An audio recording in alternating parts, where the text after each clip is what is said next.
Bueno, vamos a hacer otro problema de examen de los de energía y vamos a ver qué tenemos en este problema. Pues tenemos dos masas, están encadenadas por una cuerda, la cuerda es inextensible, ese es un punto clave, ¿de acuerdo?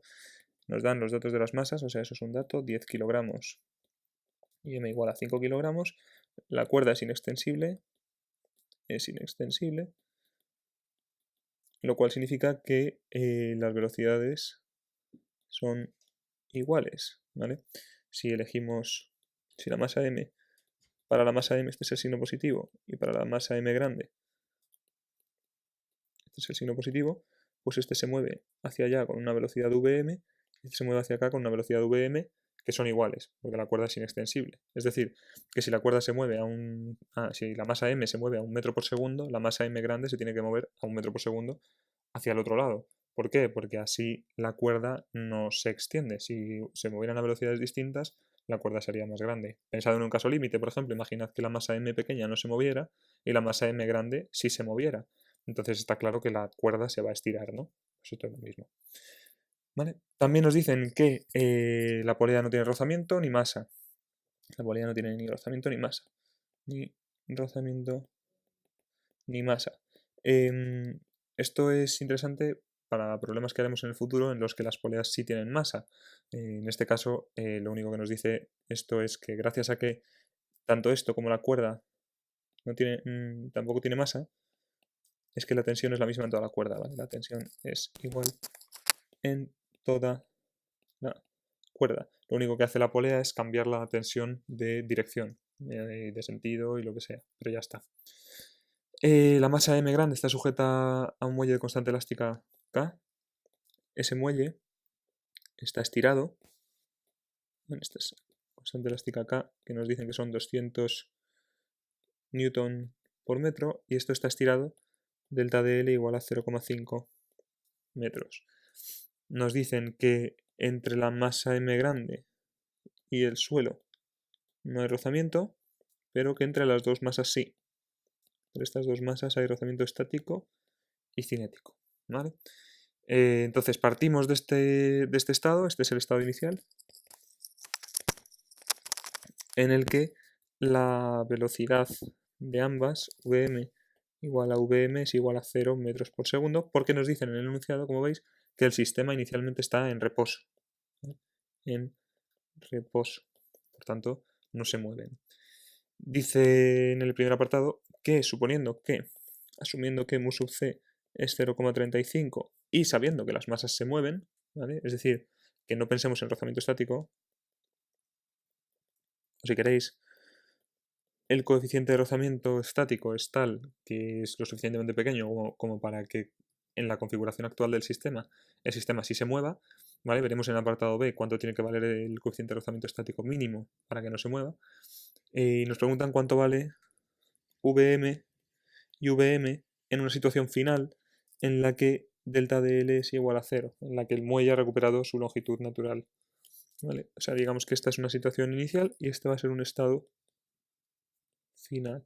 Entonces, dado que nos están preguntando por un estado al principio y un estado al final, tiene bastante más sentido utilizar energías o trabajo y energía o conservación de la energía que utilizar la segunda ley, ¿vale? Porque no nos interesan aceleraciones ni nada, lo que nos interesa es la velocidad en un punto y la velocidad en otro. Pues con eso, suficiente.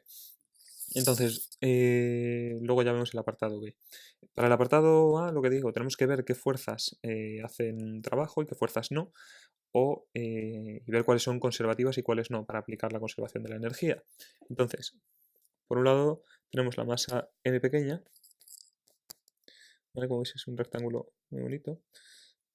N sub b es la normal con el bloque, este sería su peso, este sería el rozamiento, ¿no? Porque la masa m grande se quiere mover para allá y por tanto está tirando de la cuerda para allá, entonces la cuerda esta está tirando para allá y el bloque M se quiere mover en esa dirección, ¿no?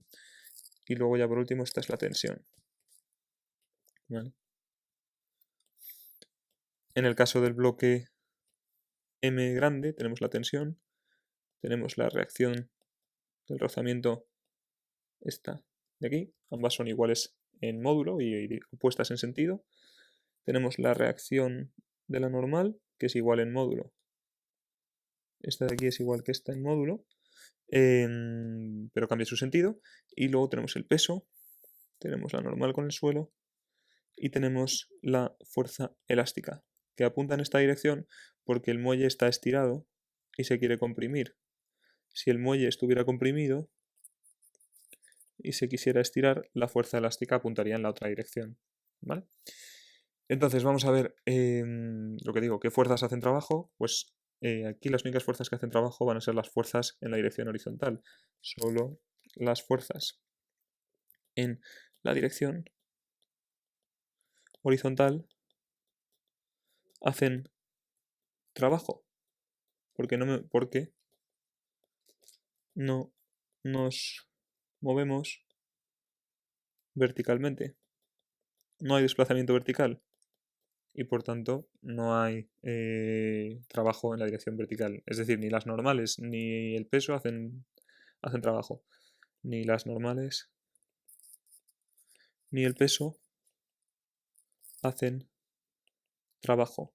En el caso del peso, si queréis podéis verlo de otra manera, como que no hay cambio en la energía potencial gravitatoria. Bueno, que es lo mismo, no hace trabajo el peso. Y las normales, aunque sean fuerzas no conservativas, no están haciendo trabajo porque no hay desplazamiento en esa dirección. Después tenemos la fuerza de rozamiento, la tensión y la fuerza elástica. La fuerza de rozamiento y la tensión son no conservativas. No podemos encontrar una energía potencial para relacionarla con la fuerza. Y la fuerza elástica sí es conservativa. Y lo que vamos a hacer es que vamos a elegir el origen de la fuerza elástica cuando el muelle no está estirado, ¿de acuerdo? O ni comprimido, de manera que si está estirado o comprimido delta de L, entonces U sub B va a ser un medio de K por delta de L al cuadrado, ¿vale? Entonces, con esto, pues vamos a aplicar la conservación de la energía. Como digo, estas hacen un trabajo positivo o negativo dependiendo de hacia dónde se mueva la masa m pequeña o la masa m grande. Entonces, tenemos para la masa m pequeña, tendríamos el trabajo del rozamiento más el trabajo de la tensión. Este trabajo es negativo, pues la masa m pequeña, se quiere mover hacia la izquierda y el rozamiento va hacia la derecha. Y este trabajo es positivo, la masa m pequeña se quiere mover hacia la izquierda y la tensión va hacia la izquierda. El trabajo sobre la masa m grande es el trabajo del rozamiento sobre la masa m grande más el trabajo de la tensión sobre la masa m grande más el trabajo de la fuerza elástica sobre la masa m grande, que esto, como digo, es menos delta de U sub E, y eso lo podemos obtener fácilmente. Este trabajo de aquí es negativo, la masa m grande se quiere mover hacia la derecha y el rozamiento es hacia la izquierda. Este es negativo, la masa m grande se quiere mover hacia la derecha, la tensión es hacia la izquierda. Y este es positivo, la masa m grande se mueve hacia la derecha y la fuerza del muelle apunta hacia la derecha, ¿vale? Está favoreciendo ese trabajo, ese desplazamiento, perdón. El trabajo total, si queréis, este es el trabajo no conservativo sobre la masa m y este es el trabajo no conservativo sobre la masa m grande. De manera que el trabajo no conservativo total es el de la masa m pequeña más el de la masa m grande. ¿Qué ocurre? Que esto sería el trabajo de rozamiento m más el trabajo de rozamiento m grande más el trabajo de la tensión m pequeña más el trabajo de la tensión m grande. Este era positivo y este era negativo. Y dado que la cuerda es inextensible, esta suma es igual a 0. ¿De acuerdo? Lo que se mueve uno hacia la izquierda, se mueve el otro hacia la derecha, y dado que la tensión es la misma en magnitud en un sitio que en otro, es decir, si yo me muevo delta ds hacia la derecha, entonces en este caso sería t por delta ds, y la masa m se mueve delta ds hacia la izquierda, perdón, delta ds hacia la derecha, pero la tensión es negativa, entonces esto sería menos t delta ds, al sumarlo saldría 0, ¿vale? En el caso del trabajo del rozamiento, en el caso del trabajo del rozamiento ocurre lo contrario y es que ambas son iguales en magnitud, ¿de acuerdo? Esto lo que queda al final es 2 veces el trabajo del rozamiento sobre la masa m o sobre la masa m grande. Es decir, que si lo pensáis, yo tengo esto, mi masa m pequeña, tengo mi masa m grande y esto está estirado delta de L, ¿vale? La masa cuando yo quiero que el muelle ya no esté estirado, la masa m grande se habrá movido delta de L hacia la derecha, ¿vale? Y la masa m pequeña, por la ligadura, se ha tenido que mover otros delta de L hacia la izquierda. Por tanto, se habrá movido otros delta de L hacia la izquierda respecto del sistema inicial. Por tanto, este desplazamiento, que sería el desplazamiento relativo de la masa m pequeña sobre la masa m grande, es 2 delta de L. Y por tanto, el trabajo, al fin y al cabo, lo que está teniendo en cuenta es el desplazamiento relativo. Pensad en una cosa, pensad en qué pasaría si yo cojo mis dos masas y las desplazo juntas. No desplazo una sobre otra, sino que las desplazo juntas. ¿El rozamiento está haciendo algún trabajo? No. ¿Por qué? Porque no está habiendo un desplazamiento relativo. Aquí sí que está habiendo un desplazamiento relativo, que es 2 veces delta de L, y por tanto tengo que el trabajo, al final, sobre el sistema va a ser igual a 2 veces delta de L más por la fuerza de rozamiento. Y la fuerza de rozamiento es mu sub c por la normal entre los bloques, y esto con un signo menos, ¿no? Porque es una fuerza que se opone al movimiento, son negativas. ¿Y la fuerza entre los bloques cuánto vale? Fuerza n sub b.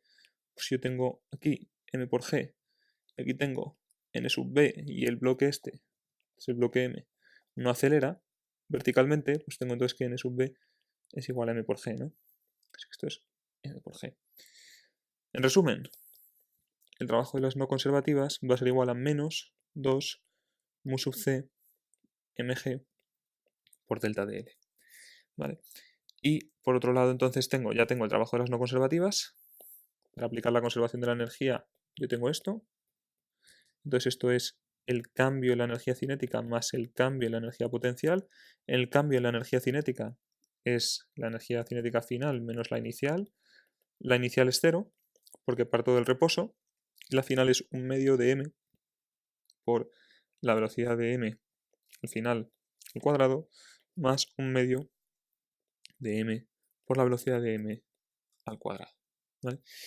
Eso es el cambio en la energía cinética, y esto de aquí es la energía potencial final menos la inicial. ¿Cuánto vale la inicial? La potencial final, 0. ¿Por qué? Porque el muelle no está estirado. ¿Cuánto vale la inicial? Pues un medio de k por delta de L al cuadrado. Esto es menos un medio de k por delta de L al cuadrado. Por tanto, si juntamos esto con esto, ¿qué nos queda? Medio de m por vm al cuadrado más un medio de m por vm al cuadrado. Me he quitado el subíndice este para no estarlo arrastrando, pero sabéis a lo que me refiero. Menos un medio de k delta de L al cuadrado es igual a menos 2 mu sub c m por g delta de L. ¿Vale? Lo voy a escribir de otra manera para que veáis una cosa. Quiero que veáis. Esto es un medio de m por v al cuadrado, y esto es igual a un medio de k delta de L al cuadrado menos 2 mu sub c mg delta de L. Esto de aquí es el trabajo de la fuerza elástica, y esto de aquí es el trabajo del rozamiento, con lo cual esto es el trabajo total sobre el sistema. Y esto es el cambio en la energía cinética, ¿vale? Así que el cambio en la energía cinética es el trabajo total. Este es el teorema del trabajo y la energía. Como veis, llegamos al uno a partir del otro y al otro a partir del 1. Es decir, esto y esto son lo mismo, no son cosas distintas. Por tanto, no apliquéis una y luego apliquéis otra, porque no tiene sentido. O aplicáis una o aplicáis la otra, ¿vale? Porque os va a llevar al mismo camino, entonces no vais a obtener nada. En esta ecuación, lo que nos interesaba, nos preguntaban cuánto valía Vm y Vm. Estos son Vm grande, estos son mis dos incógnitas, porque m, k, delta de L, mu sub c y el resto, todo esto, son conocidos. Entonces tengo una ecuación para dos incógnitas. Necesito otra ecuación. ¿Cuál es mi otra ecuación? Bueno, pues ya la hemos escrito por aquí al principio. bueno, no la hemos llegado a escribir, sí, la hemos escrito aquí, y es que el hecho de que la cuerda sea inextensible implica que las velocidades son iguales, Vm es igual a Vm grande, ¿vale? Recordad que he tomado esto positivo para acá y m grande positivo para allá. Y recordad que eso lo puedo hacer siempre, siempre. ¿Y por qué lo hago así? Porque mi masa m se está moviendo hacia la izquierda, m pequeña, y la masa m grande hacia la derecha. Por tanto, ya tengo otra ecuación para mis dos incógnitas, así que ya puedo resolver fácilmente. Si introduzco esta aquí, me queda un medio de m más m por la velocidad vm al cuadrado. Esto va a ser igual a un medio de k delta dl al cuadrado menos 2 mu sub c mg delta dl. Y esto ya es cuestión simplemente de despejar. Vm es igual a k delta dl al cuadrado menos 4 mu sub c mg delta dl partido de m más m raíz. Y si hacéis los números, introduciendo los valores que nos dan en el enunciado, os queda 1 metro por segundo.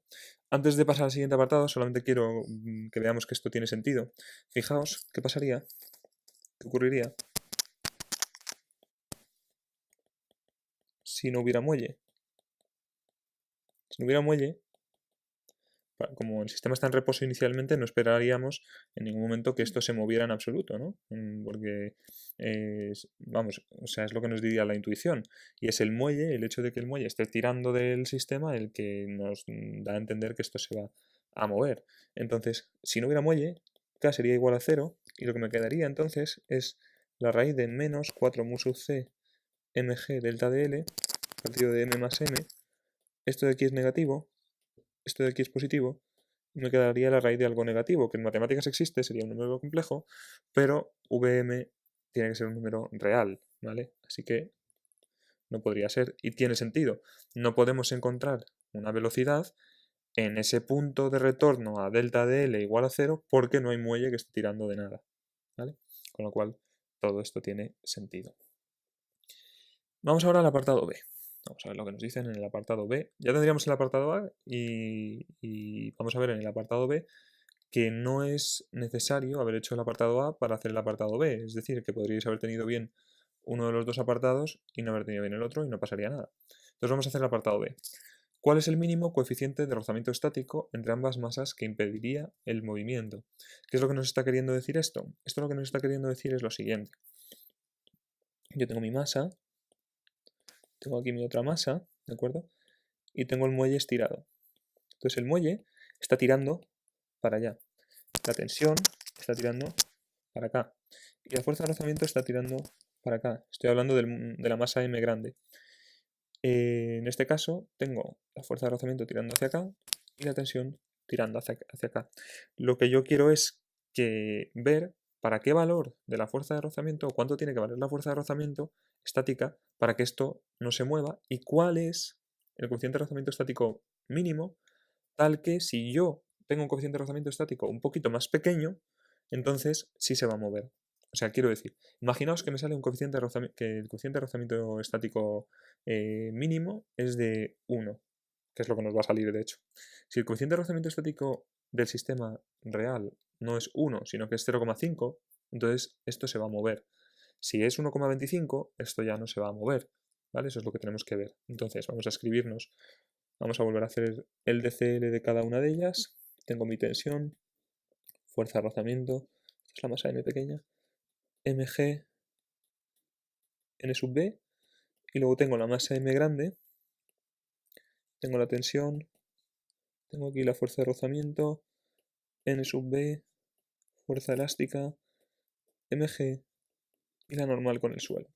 Entonces me voy a escribir la segunda ley para ambos bloques. La masa M pues sería, hemos supuesto, no se mueve, no se mueven, ¿vale? Por tanto, A es igual a 0, ¿vale? ¿De acuerdo? Entonces, bueno, el hecho de que A sea igual a 0 no implica que no se mueva, se podría mover con velocidad constante, pero parten del reposo y por tanto se mantienen en el reposo, ¿de acuerdo? O sea que A es igual a 0. Entonces T menos FR sería igual a 0 y luego N sub B menos M por G sería igual a 0. Para la masa M grande tendría menos T, perdonad, esta fuerza de rozamiento va en esta dirección, va hacia la izquierda, menos F sub R más la fuerza elástica tendría que ser igual a 0 y luego tendría N sub S menos M por G menos NB igual a 0. Esta ecuación no nos va a hacer falta para nada, pero bueno, no está de más escribirse el sistema para ambas. Nos interesa la fuerza de rozamiento estática, como digo. Entonces vamos a obtenerla a partir de estas dos ecuaciones de aquí. De aquí tengo que la tensión es igual a la fuerza de rozamiento y si la introduzco en esta, me quedan menos 2, fuerza de rozamiento es igual a, perdón, más fuerza elástica es igual a 0 y por tanto fuerza elástica es igual a 2 fuerza de rozamiento. ¿Cuánto vale la fuerza elástica? Pues bien, esto está estirado delta dl, por tanto esto será directamente K por delta dl. ¿Por qué no es menos K por delta dl? Porque si fuera menos K por delta dl, yo ya he elegido que delta dl es positivo, 0,5 metros. Si yo elijo ya delta dl como positivo, entonces lo que estoy diciendo es que esto es positivo y por tanto mi flecha yo ya la he elegido que apunte hacia acá. Si esto lo pongo con un signo menos, significará que lo he pintado mal en el DCL, ¿vale? Y no es así. Es decir, que yo cuando me estoy escribiendo esto, podéis tener en cuenta el signo de la fuerza elástica con el DCL y aquí si queréis podéis escribir el módulo, ¿vale? Para no liaros, ¿vale? Cuidado con eso. Así que me queda entonces que FR es igual a K por delta dl partido por 2. Esta sería la fuerza de rozamiento estática en este sistema. ¿Y cuándo encuentro yo el coeficiente de rozamiento estático mínimo? Cuando la fuerza de rozamiento estática máxima sea igual a K por delta dl partido por 2. ¿Por qué? Porque si mi coeficiente de rozamiento estático mínimo, mi coeficiente de rozamiento, perdón, es menor que este coeficiente de rozamiento estático mínimo, si mu sub e es menor que mu sub e mínimo, entonces mi fuerza de rozamiento máxima para este mu sub e va a ser menor que la fuerza de rozamiento estática máxima para el mu sub e mínimo, ¿vale? Porque la fuerza de rozamiento estática máxima, os recuerdo que vale mu sub e por la normal entre los bloques. Entonces, si este es más pequeño que el mínimo, entonces esta fuerza, si queréis, vamos a ponerlo aquí como uso e mínimo. Entonces, esto significaría que mi fuerza de rozamiento estática máxima sería menor. Por tanto, esto sería entonces menor que K por delta dl partido por 2 y por tanto deslizaría. ¿Vale? Si mu sub e es mayor que mu sub e mínimo, tendría que la fuerza de rozamiento estática máxima asociada a ese mu sub e, que es mayor que el mu sub e mínimo, sería mayor que la fuerza de rozamiento estática máxima del mu sub e mínimo y por tanto no deslizaría. ¿Vale? Entonces aquí deslizaría y aquí no. ¿Vale? Pongamos que mu sub e mínimo vale 1, que es lo que voy a encontrar ahora de hecho. Si mu sub e, si el mu sub e de mi sistema fuera de 0,5, entonces deslizaría. Y esto es esencialmente lo que nos están diciendo en el primer apartado. En el primer apartado dicen, asumid que se mueven. Esencialmente nos están diciendo, asumid que el mu sub e es menor que el mu sub e mínimo. Mu sub e mínimo, vamos a ver ahora que depende de cuánto esté estirado el muelle, etc. ¿Vale? Pero bueno, vamos a ello.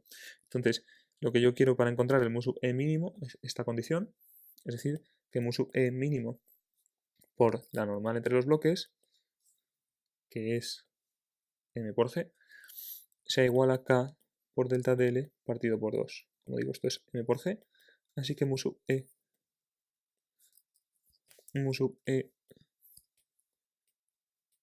mínimo es igual a k por delta dl partido de 2 mg.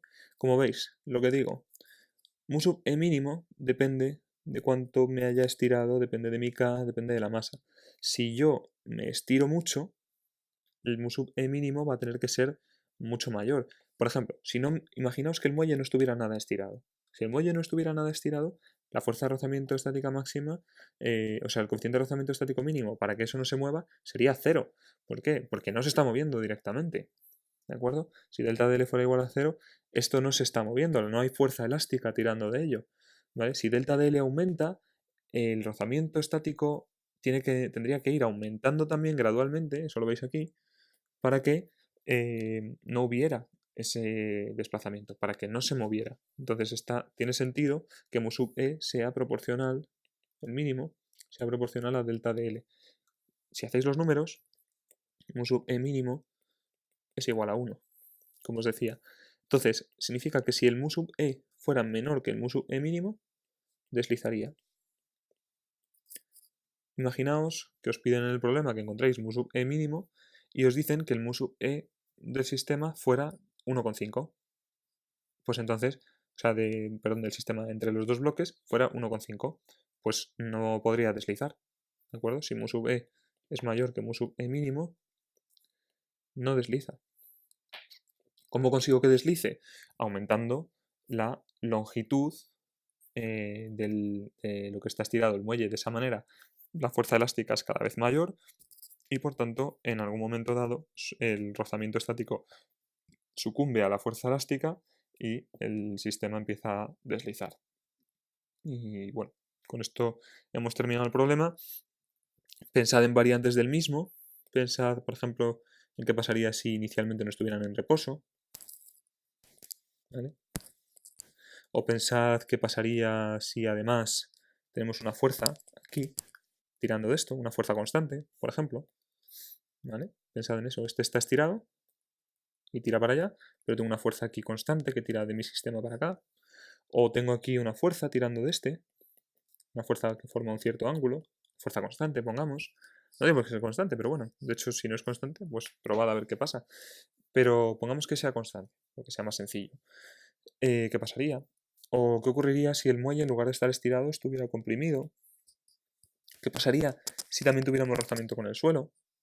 En fin, si hubiera rozamiento aquí, ¿vale? Estos son variantes que tenéis que pensar vosotros, porque pensad que este es un problema de examen, pero podríamos coger este problema de examen y hacerlo otra vez, pero cambiando alguna cosa, añadiendo dificultad o lo que sea. Y eso es lo que va a hacer que vosotros dominéis estos problemas al máximo. Y con eso terminamos con este vídeo.